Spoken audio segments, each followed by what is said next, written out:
So for a while now, we have been working to get a top-down camera rig created so that we can create better videos for all of you guys. But in order to get this done, we've needed to create a desk for it, a nice clean surface that's reliable and robust and works inside of our studio that is able to have a gantry built over the top of it. And we wanted to build this gantry, and it opened up the opportunity for both a design for video, this one, where we're going to talk about how to design Tinker toys for adults, where you can stick together aluminum extrusion with all kinds of different bricks, but also how to mount it up to the particular desk. And in picking the desk, what we ended up doing was using the sponsor of this video, FlexiSpot. The FlexiSpot desks were useful to us because we needed a standing desk that was able to change positions so that we could do these videos standing up or sitting down wherever we happen to be while still being really stable as we were shooting these shots of top-down video.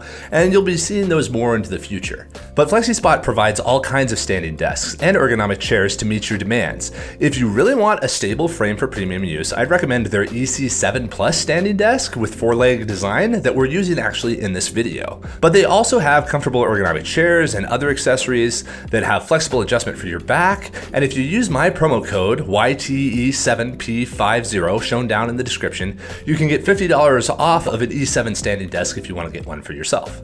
So we've got a desk and we've got the general idea of what we want to do. We want to build a gantry over the top of this desk. Well, we're a company that uses a lot of aluminum extrusion, and we've designed a lot of 3D printed parts historically to do that.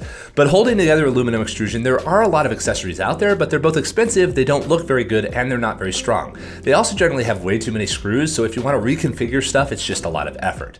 We wanted to use a 3D printed solution because it allows you to basically create some Tinker toys to where you can just plug stuff together and then reconfigure it whenever you want to.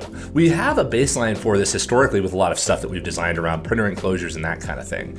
And the most common one you guys have actually seen before on the channel, which is this 3-way corner design that we've talked about before.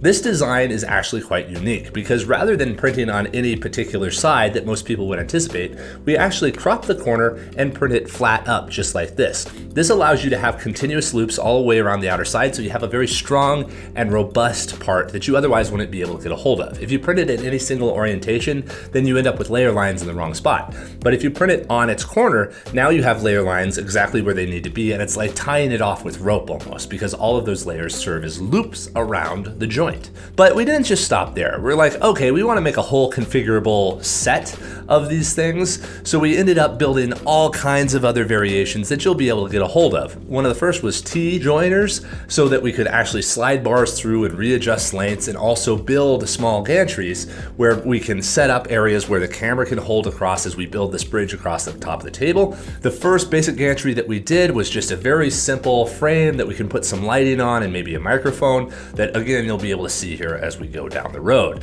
But we want to expand that and make it more robust, so we'll do a full build video on that in the future. But the T-slots allow us to build some crossbars that are really reliable and also let us work with bars of varying lengths so that we don't have to cut down the extrusion to a particular length. We can just slide these on and then adjust them in where they belong. We've also made 90-degree joiners for wherever we want to use that kind of stuff. We've made some that allow us to do angled joints so that you can create any angle you want from 45 to 30 to 60.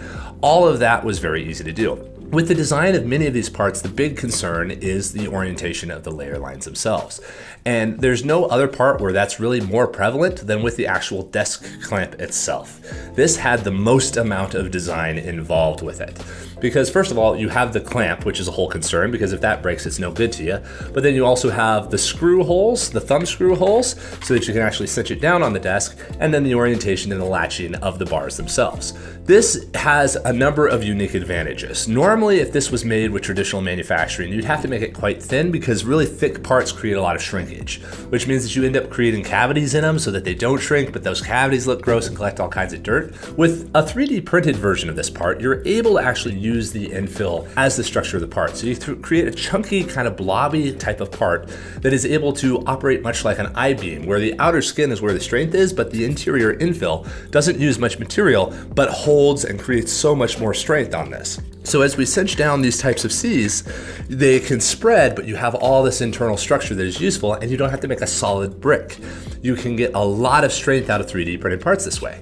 But now let's go ahead and go on to the screws. Obviously with these screws, They're a little bit unique, you may have noticed, in that they are flat. These screws are not printed vertically. Many people end up printing screws like this, and that's the wrong thing to do because that puts the layer lines in the wrong direction. The screw, which is under tension, is pulling against the layer lines. We want to print a screw flat. And in order to do that, well, you just crop off one side of it. And now you have something that has all the layer lines in plane so that this is as strong as any sort of monolithic part because the layer lines are in plane and that's the direction of the force. So it doesn't matter otherwise. There's a little bit of a challenge with this to where starting it in the hole the first time can sometimes be a little bit tricky, so we might point this down in future, but it's fine, and we can put it straight into there. The other thing that we did is with this shelf clamp, we actually print it on its side. The reason for that is, again, to make sure all the layer lines are in plane for the clamp itself. It'd be stupid if we printed this clamp like this because it would snap off right there. Lay it on its side, now all the layer lines are in the correct plane. But now you have this hole, and if you just did a traditional threaded hole inside of there, you would have a lot of sag from the top. So in order to compensate for that, we use this teardrop shape, where you still have the threaded hole, and then you put the teardrop shape through, and now you don't have to worry about any sort of sag. It looks a little bit wonky. There's a number of other ways of doing this. You can just flatten off the top or remove the threads up top, whatever it happens to be. And we have a video talking about threaded holes on this too. But either direction, it doesn't really affect it. And for this application, there's more than enough purchase on there to make sure that the bolt is able to cinch down just as tight as we want. And then when you get to the actual top of the part where we have the extrusion coming out of the top, we made it very thick and chunky. Again, this stuff gets to be hollow, so don't worry about trying to remove material. You can have a really thick, chunky part and just use low infills or localized infills in order to create the strength that you want. We wanted this to be pretty darn bulky, and by golly, we can reef on this and we're not gonna break it because again, all the layer lines are in the correct format. We have this really thick part and then the infill on the interior creates so much extra strength. So you have this really strong and robust part that we can build a camera rig around. So that's kind of the general and most designed part. All the rest of them are pretty much cutting them as they are and then knowing what orientation to print them in. The T slots were a little bit iffy because most people would say, oh, you'll print them on each side. You don't want to do that. It can break along here. Oh, well, you print it flat like this. Oh, well, that can split along the seams. No, this one also prints diagonally, and that allows you to make sure that all of these parts are just as strong as possible and you have the layer lines in place where they belong. You can also print it at an angle like this to where again you get that looping pattern much like the standard corner. Both of those are stronger ways of printing it than just laying it flat on its side like some kind of a noob. You don't want to do that. Slanted prints are much stronger than any other, so you want to utilize those whenever you can. And if you want to know how to make threads and nice strong clamps that could be used in an industrial situation for all we care, you can check out these clamps.